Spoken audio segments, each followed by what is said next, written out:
the price of tradition, love and faithfulness. The sound of Christmas carols filled the air as Mr. Innocent Chukwunwendu stepped out of his shiny black SUV. His short, round figure cast a long shadow on the dusty road of Umuobia village. He wiped beads of sweat from his forehead with a white handkerchief despite the December harmattan breeze. The journey from Lagos had been long, but as always, he was happy to be home for Christmas. Innocent, welcome back, my friend. A tall, thin man rushed forward, arms outstretched. Ikechukwu, how are you? Mr. Chukwunwendu replied, embracing his age-grade member with a broad smile that made his chubby cheeks rise. Mr. Ikechukwu Okonkwo patted his friend's back vigorously. I am well, very well. This Christmas will be special, I tell you. The two men walked toward Mr. Chukwunwendu's family compound, where helpers were already unloading his car.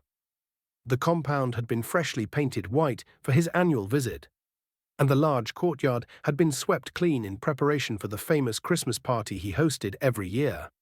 So tell me, Mr. Chukwunwendu said, as they sat under the mango tree in his compound, any luck this year? He didn't need to explain what he meant. At 50 years old, innocent Chukwunwendu was still unmarried, a situation that had become the talk of not just Umuobia, but the neighboring villages as well. It wasn't for lack of trying. Mr. Chukwunwendu was a successful businessman who owned 3 electronics stores in Lagos. He had built a mansion in the village and another in the city. He drove expensive cars and wore gold jewelry that glinted in the sun. But he had particular requirements for a wife. She must be beautiful, well-mannered, educated, and most importantly, virtuous. Ah, my friend, Ikechukwu's eyes gleamed with opportunity. You know my daughters are the most beautiful in the 3 villages, and they are all still at home. Mr. Chukwunwendu nodded thoughtfully. He had heard about Ikechukwu's 5 daughters for years now. Every Christmas, his friend would bring up the topic, collect goodwill money from him, and promise to arrange meetings with his daughters. But something always came up, and the meetings never happened. Which one do you think would make a good wife? Mr. Chukwunwendu asked, playing along with what had become their annual dance. Any of them would be lucky to have you, Ikechukwu exclaimed. But you know, my eldest, Oluchi, just finished her master's degree. Adana is working in a bank now. Ifunanya is studying medicine. Chinyere just started her own business. And Mmesomachi— He paused. What about Mmesomachi? Mr. Chukwunwendu asked, curious about the hesitation. Mmesomachi just turned 21. She is in her 2nd year at the university. Ikechukwu said, his voice changing slightly. Very beautiful and smart. But you know, I have always said she must finish university before marriage. That one is special to me. Mr. Chukwunwendu had never seen any of Ikechukwu's daughters. He was beginning to think they were figments of his friend's imagination, created to extract money from him each Christmas. I want to meet them this time, Ikechukwu, he said firmly. All of them. I am not getting any younger, and I want to start a family before it's too late. Ikechukwu shifted uncomfortably in his seat. Of course, I will arrange it. But first, let's discuss the traditions. You know there are certain protocols to follow. Mr. Chukwunwendu sighed, reaching for his wallet. How much this time? Just a small token for the ancestors, Ikechukwu said with a grin, holding out his hand. 50,000 naira should do. As Mr. Chukwunwendu counted out the crisp notes, he wondered if this Christmas would finally be different, or if it would be another year of empty promises and depleted funds. Mmesomachi Okonkwo sat on a wooden bench outside her father's compound, her textbooks spread out before her. Even during the Christmas break, she was determined to study. Her goal of becoming a lawyer wasn't going to achieve itself. You study too much, her older sister Chinyere said, sitting down beside her. It's Christmas season. You should be helping prepare for the celebrations. Mmesomachi looked up from her constitutional law textbook. I helped Mama all morning. Now it's my time. Chinyere sighed. Papa was talking about Mr. Chukwunwendu again. He's back from Lagos. Mmesomachi rolled her eyes. The rich man who comes every Christmas and leaves without a wife. What does that have to do with us? Papa thinks one of us should marry him. He's wealthy, and that could change everything for our family. Then you marry him, Mmesomachi said sharply. He's old enough to be our father. Chinyere shrugged. I'm already seeing someone. Besides, Papa has his eyes set on you this time. Mmesomachi slammed her book shut. Me? I'm still in school. And Papa always said I would finish university before marriage. He promised. Promises change when money enters the picture, Chinyere said quietly. Just be prepared. Papa came home with a bundle of cash today. He was smiling like a man who won the lottery. Mmesomachi felt a knot form in her stomach. She knew her father. Once he set his mind on something, especially something that involved money, it was difficult to change it. Does Mama know about this? She asked. Mama knows everything but says nothing, Chinyere replied. You know how she is. As if on cue, their mother called from inside the house. Mmesomachi, Chinyere, come and help with the soup. Mmesomachi gathered her books, her mind racing. She needed to talk to Emeka. He would know what to do. Emeka Nwosu had been her boyfriend for the past 2 years. They had met at a church program when she was 19 and he was 23. Now, at 25, Emeka was working as a secondary school teacher while studying for his master's degree in education. They had plans, finish school, establish their careers, and then get married. Nothing fancy, just a life built on love and shared dreams. Later that evening, Mmesomachi sneaked out to meet Emeka at their usual spot, a large Iroko tree at the boundary between their communities. The night was cool, and the stars glittered above like scattered diamonds. My father wants to marry me off to Mr. Chukwunwendu, she said without preamble as soon as Emeka approached. Emeka's face, usually relaxed and smiling, tightened. The businessman from Lagos? The one who's always looking for a wife. Mmesomachi nodded. Chinyere says Papa has his eyes on me this time, even though he always promised I would finish school first. Emeka took her hands in his. They were warm and calloused from the manual labor he did on weekends to supplement his teacher's salary. We need to bring forward our plans, he said firmly.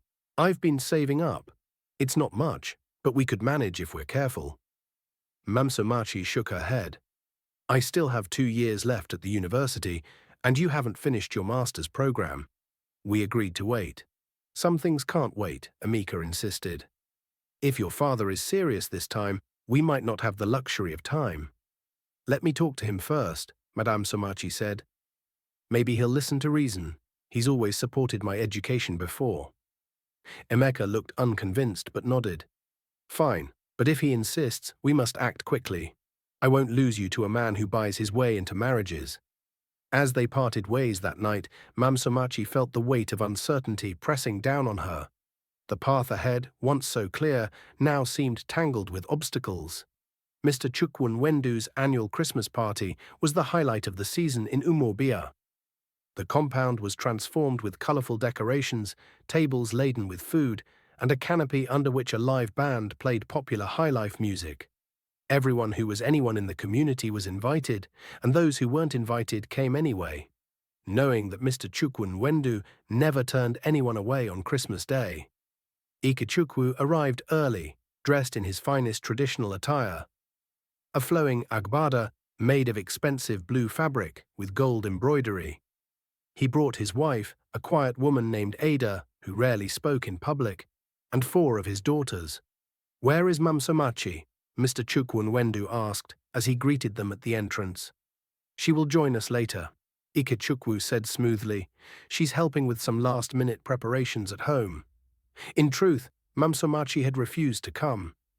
After a heated argument with her father the night before, she had locked herself in the room she shared with her sisters and declared she would not be paraded before Mr. Chukwunwendu like cattle at a market. You promised I would finish school, she had shouted at her father. You swore no one would force me into marriage until I had my degree. Things change, Ikechukwu had replied coldly. Mr. Chukwunwendu can provide everything you need, a better house, fine clothes, even money to continue your education if you wish. Don't be foolish, Mmesomachi. I don't love him. I don't even know him. Love? Her father laughed. Love doesn't put food on the table or pay school fees. You'll learn to love him. Many women would kill for this opportunity. Now, as the party was in full swing, Ikechukwu was growing increasingly anxious. He had promised Mr. Chukwunwendu he would meet all 5 of his daughters today, and the rich man kept glancing at the entrance, clearly waiting for the 5th daughter to arrive. Perhaps I should go check on Mmesomachi, Ikechukwu suggested to his wife. See what's keeping her. Ada gave him a knowing look. She won't come willingly, and you know it. Leave her be. But Ikechukwu was not a man to be disobeyed, especially when money was involved. He slipped away from the party and rushed home, determined to bring Mmesomachi back by any means necessary. When he arrived, the house was quiet, too quiet. He called out Mmesomachi's name, but received no answer. With growing anger, he marched to her room and flung open the door, only to find it empty. The window was open, curtains fluttering in the breeze. Ikechukwu's anger turned to panic. He searched the entire house, the backyard, even the small farm behind their compound. Mmesomachi was nowhere to be found. Meanwhile, back at the party, Mr. Chukwunwendu was growing impatient. He had met 4 of Ikechukwu's daughters, all beautiful and accomplished young women, but none had sparked his interest the way he had hoped. They seemed rehearsed, answering his questions with practiced responses that lacked sincerity. "Where is your father?" he asked Chinyere, the 4th daughter, who had been keeping him company. "He went to check on Mmesomachi," she replied, sipping her drink. "But between you and me, he won't find her." Mr. Chukwunwendu raised an eyebrow. "Oh? And why is that?" Chinyere smiled mysteriously. "My sister makes her own choices, always has. If she doesn't want to be found, she won't be." There was something refreshing about Chinyere's honesty that made Mr. Chukwunwendu curious. "Tell me more about Mmesomachi. What is she like?" "She's stubborn, determined, and smarter than all of us combined," Chinyere said with a hint of pride. "She's the only one who stands up to our father when he's being unreasonable." "And is your father often unreasonable?" Mr. Chukwunwendu asked, intrigued. "Only when money is involved," Chinyere replied, then seemed to realize she had said too much. "Please excuse me, Mr. Chukwunwendu. I should check on my mother." As Chinyere walked away, Mr. Chukwunwendu found himself more interested in the absent Mmesomachi than any of the daughters he had met. A woman who stood her ground and made her own choices was rare in these parts, and he had always admired strength of character. Mmesomachi ran through the narrow paths that crisscrossed the village, her heart pounding in her chest. She had escaped through her bedroom window as soon as her father left for the party, knowing he would return to force her to attend. Now she was headed to Emeka's house, the only place she felt safe. Emeka lived with his widowed mother in a small but neat compound on the outskirts of the neighboring village. When Mmesomachi arrived, breathless and distressed, Emeka's mother welcomed her without questions. Among the women in the community, Mama Emeka was known for her wisdom and kindness. "Nay, catch your breath," she said, leading Mmesomachi to a chair in their modest living room. "Emeka is not home yet. He went to the market to buy some things for our Christmas meal tomorrow. I need to wait for him," Mmesomachi said, still breathing hard. "My father wants to marry me off to Mr. Chukwunwendu." Mama Emeka's eyes widened. "The rich man from Lagos? But you and Emeka. My father doesn't care about that. He only sees the money." The older woman shook her head sadly. "Money has turned many hearts cold. But running away is not the answer, my daughter. It only delays the inevitable confrontation." "What should I do then?" Mmesomachi asked, tears forming in her eyes. "I love Emeka. I want to finish school. I have dreams that don't include being a trophy wife to a man I don't love." "Stand and face your father," Mama Emeka said firmly, "not alone, but with support. Emeka and I will come with you. We will speak to your parents properly, as tradition demands." Before Madame Somachi could respond, they heard rapid footsteps approaching the house. Emeka burst through the door, his face etched with worry. "Ma Meso, I heard you ran away from home. The whole village is talking about it. Your father is looking everywhere for you." Mmesomachi ran into his arms, finding comfort in his familiar embrace. "I couldn't do it, Emeka. I couldn't go to that party and be displayed like merchandise." Emeka held her tight, then looked at his mother. The silent communication between them spoke volumes. "We need to do this right," Mama Emeka said. "If you truly love each other, then we must follow the proper traditions." Running and hiding will only bring shame and make things worse. What are you saying, Mama? Emeka asked. I'm saying it's time we visited Mmesomachi's family officially, present our intentions honorably, show her father that there is more to a good marriage than money. Mmesomachi pulled away from Emeka, wiping her tears. But what about Mr. Chukwunwendu? My father has already taken money from him. That is between your father and Mr. Chukwunwendu, Mama Emeka said. Our concern is doing what is right by you and by our traditions. For the first time since learning of her father's plans, Mmesomachi felt a glimmer of hope. Perhaps there was a way forward that didn't involve either submission or escape. Meanwhile, at Mr. Chukwunwendu's party, chaos had erupted. Ikechukwu had returned empty-handed and was now facing the wrath of both his wife, who blamed him for pushing Mmesomachi too hard, and Mr. Chukwunwendu, who felt he had been deceived once again. Every year it's the same thing, Ikechukwu, Mr. Chukwunwendu said, his voice low but filled with anger. Empty promises and excuses. I'm beginning to think your daughters exist only in your imagination. They are real. You've met 4 of them today, Ikechukwu protested. Mmesomachi is just being difficult. She's young and doesn't understand what's best for her. Or perhaps she understands all too well, Mr. Chukwunwendu replied. Perhaps she sees what I'm only now beginning to see, that you're more interested in what I can give you than in my happiness or hers. The gathered guests fell silent, watching the confrontation with undisguised interest. It was rare to see someone challenge Ikechukwu publicly, and even rarer to see him speechless. I want the money back, Ikechukwu, Mr. Chukwunwendu continued. All of it. Every naira you've taken from me over the years with your false promises. Ikechukwu's face was drained of color. But I've spent it. On family needs, then you'll work it off, Mr. Chukwunwendu said coldly. I have businesses that always need honest laborers, though honest may be a stretch in your case. A murmur ran through the crowd. The humiliation was complete. Ikechukwu, always so proud and boastful, stood deflated before them all. But the drama was far from over. Just as Ikechukwu was about to respond, a commotion at the entrance drew everyone's attention. Mmesomachi had arrived, but not alone. She was accompanied by Emeka and his mother, all 3 walking with the dignified purpose of people on an important mission. The crowd parted like the Red Sea as Mmesomachi, Emeka, and Mama Emeka walked toward the center of the compound where Mr. Chukwunwendu and Ikechukwu stood facing each other. Mmesomachi held her head high, though her heart was beating so hard she thought it might burst from her chest. Papa, she said, addressing her father directly, I have come to speak with you. Ikechukwu's surprise quickly turned to anger. Now is not the time, Mmesomachi. Go home with your mother. No, Papa. Now is exactly the time, Mmesomachi replied firmly, before more promises are made that cannot be kept. Mr. Chukwunwendu looked at the young woman with interest. So this was the elusive 5th daughter, the one who had defied her father rather than be paraded before him. There was a fire in her eyes that he found instantly captivating. Let her speak, Mr. Chukwunwendu said. I would like to hear what she has to say. Ikechukwu shot him an angry glance, but held his tongue.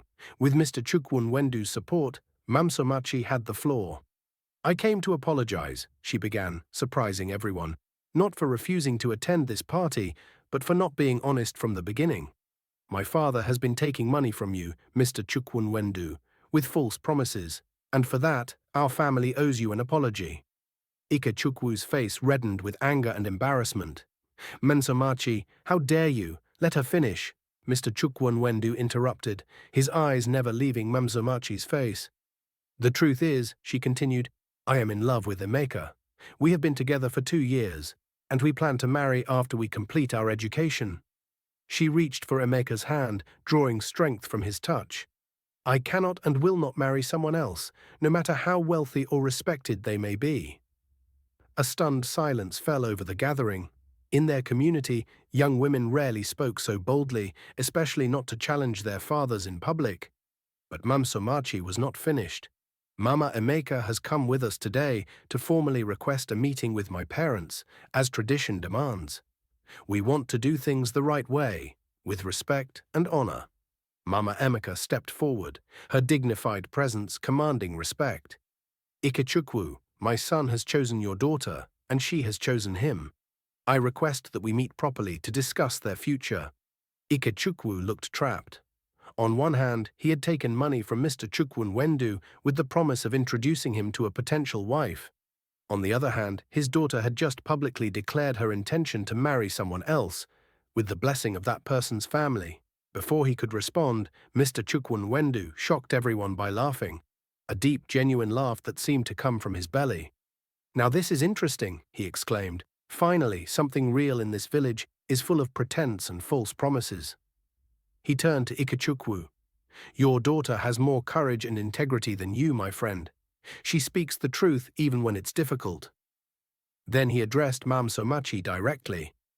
"Young woman, I admire your courage. In all my years coming to this village, no one has ever been this honest with me. They see my money and tell me what they think I want to hear." Madame Somachi nodded cautiously, unsure where this was leading. "I have no desire to marry someone who loves another," Mr. Chukwunwendu continued. "What kind of home would that create? What kind of children would come from such a union?" Relief washed over Mmesomachi's face, but her father was not so pleased. "But the traditions, the agreements," Ikechukwu protested. "What agreements?" Mr. Chukwunwendu challenged. "You took my money under false pretenses. There was never any real intention to introduce me to a willing bride." The crowd murmured in agreement. Many had witnessed Ikechukwu's schemes over the years and were secretly pleased to see him exposed. "However," Mr. Chukwunwendu said, raising his hand to quiet the crowd, "I am willing to forgive the debt on one condition." Everyone leaned forward, eager to hear what the wealthy man would demand. "I will sponsor Mmesomachi's education, all the way through law school, if that is her desire, and Emeka's as well, to complete his master's degree." Gasps of surprise rippled through the gathering. This was unexpected generosity. "But why?" Mmesomachi asked, voicing the question on everyone's mind. Mr. Chukwunwendu smiled, his round face softening. "Because education is the greatest gift one can give. Because I admire your courage and honesty. And because perhaps, in helping you build your future together, I can find the purpose that has eluded me despite all my wealth." Emeka stepped forward, his grip on Mmesomachi's hand tightening. "We cannot accept such generosity without giving something in return. It wouldn't be right." "Smart young man," Mr. Chukwunwendu nodded approvingly. "Very well. In return, I ask that when you both complete your education, you come to work in my businesses for 3 years. Mmesomachi, with her legal knowledge, can help me navigate the complicated laws of our country. And Emeka, with his education background, can help train my staff and possibly develop an education foundation I've been considering." It was a fair offer, generous even. Mmesomachi and Emeka exchanged glances, a silent communication passing between them. "We accept," they said in unison. Ikechukwu, seeing his plans crumble but a new opportunity emerge, quickly tried to position himself as supportive. "This is wonderful. My daughter and future son-in-law are working with the great Mr. Chukwunwendu. I always knew Mmesomachi was destined for greatness, but Mr. Chukwunwendu wasn't finished with him yet. As for you, Ikechukwu, our agreement stands. You will work in my warehouse in Lagos until your debt is paid. Hard work might teach you the value of honesty." Ikechukwu's face fell, but he knew he had no choice. The alternative was public humiliation and possible legal consequences for fraud. As the party resumed, with even more energy and excitement following the dramatic confrontation, Mr. Chukwunwendu found himself surrounded by well-wishers and people suddenly interested in authentic friendship rather than what they could get from him. Yet amid the celebration, a question continued to nag at him. Would he ever find a partner who valued him for himself, not just his wealth? As he watched Mmesomachi and Emeka, their love evident in every glance and touch, he felt a pang of envy mixed with hope. Maybe next Christmas will be different. Maybe next time he would come home with a wife, not just gifts and money. Until then, he had found a way to make his wealth meaningful by investing in the future of 2 young people who had shown him the value of truth and love. 6 months had passed since that fateful Christmas party. The village of Umuobia had returned to its normal rhythms, but the effects of what had transpired continued to ripple through the community. Ikechukwu had moved to Lagos to work in Mr. Chukwunwendu's warehouse. The adjustment had been difficult for a man accustomed to commanding respect in his village, but the steady income meant his family was better provided for than when he had relied on schemes and manipulation. Ada had taken charge of the household in his absence, revealing a quiet strength that had always been there beneath her submissive exterior. Mmesomachi had returned to university with her tuition fully paid and a new sense of purpose. Her story had spread throughout the campus, earning her both admiration and envy. Some called her lucky, but those who knew her understood that her courage, not luck, had changed her destiny. Emeka had completed the first year of his master's program with distinction. On weekends, he traveled to Lagos to learn about Mr. Chukwunwendu's businesses, preparing for the role he would take on after graduation. As for Mr. Chukwunwendu himself, the experience had changed him profoundly. For the first time in years, he had stopped focusing on finding a wife and instead turned his attention to using his wealth to create opportunities for young people in his community. He had established a foundation that provided scholarships to promising students, with Mmesomachi serving as a student representative on the selection committee. It was a warm June afternoon when Mr. Chukwunwendu received an unexpected visitor at his Lagos office. Chinyere, Mmesomachi's sister, arrived unannounced, carrying a folder of documents. "Mr. Chukwunwendu," she said after his secretary had shown her in, "thank you for seeing me without an appointment." "Chinyere," he greeted her warmly, "what brings you to Lagos?" She placed the folder on his desk. "I've been working on a business proposal, a fashion line that combines traditional fabrics with modern designs. I've secured some small investments, but I need a mentor more than money." Mr. Chukwunwendu raised an eyebrow, intrigued. "And you thought of me?" "You've shown that you value authenticity and hard work," she replied. "That Christmas, when everyone else was trying to impress you, I told you the truth about my sister. You respected that." He smiled, remembering their brief but honest conversation. "I did indeed." "I'm not here for a handout," Chinyere continued. "I'm here to propose a business partnership. Your investment expertise and my design skills could create something valuable." Mr. Chukwunwendu opened the folder and began reviewing the detailed business plan, projections, and designs. It was thorough, professional, and showed genuine talent. "This is impressive work," he said after some time, "but why me?" "There are other investors who specialize in fashion." Chinyere met his gaze directly. "Because you've shown that you care about more than just profits. You care about people, and that's the kind of business I want to build." For the first time in many years, Mr. Chukwunwendu felt something stir within him that had nothing to do with his search for a wife or his desire for respect. It was the simple pleasure of being seen for who he was, not what he owned. "Let's discuss this over dinner," he suggested. "As potential business partners, of course." Chinyere smiled. "Of course." Meanwhile, in Umuobia, Mmesomachi and Emeka sat under the Iroko tree, where they had often met in secret. Now they could meet openly, their relationship blessed by both families. Even Ikechukwu had given his reluctant approval after seeing the benefits of Mr. Chukwunwendu's patronage. "Do you ever wonder what would have happened if my father had gotten his way?" Mmesomachi asked, leaning against Emeka's shoulder. "I try not to think about it," Emeka replied, his arm around her. "But I'm grateful every day that you had the courage to stand up and speak the truth." "It wasn't just courage," she admitted. "It was love. For you, for my education, for the life I knew we could build together."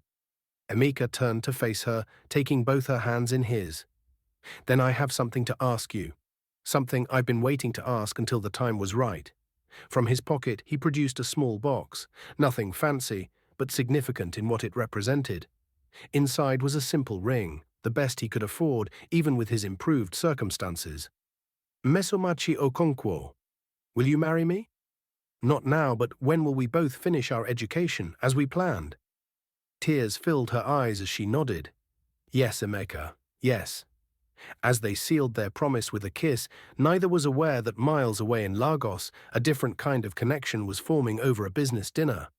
Mr. Chukwunwendu and Chinyere were discovering that they shared not only an interest in business, but a similar outlook on life, a compatible sense of humor, and a mutual respect that had nothing to do with traditional expectations or financial transactions. Perhaps after all his years of searching, Mr. Chukwunwendu would find love not in his desperate pursuit of it, but in a natural connection formed through genuine respect and shared purpose. And perhaps Ikechukwu, through honest labor, would learn the value of integrity over schemes. But those were stories still unfolding, their endings yet to be written. For now, under the ancient Iroko tree, two young people who had dared to challenge tradition for the sake of love embraced their future. Grateful for the unexpected ally they had found in a man who had finally discovered that true wealth lay not in possessions or status, but in integrity, purpose, and connection. And in the gentle breeze that rustled the leaves above them, there seemed to be a whisper of promise, that those who stand firmly for what they believe in, who speak truth even when it's difficult, will find their way forward.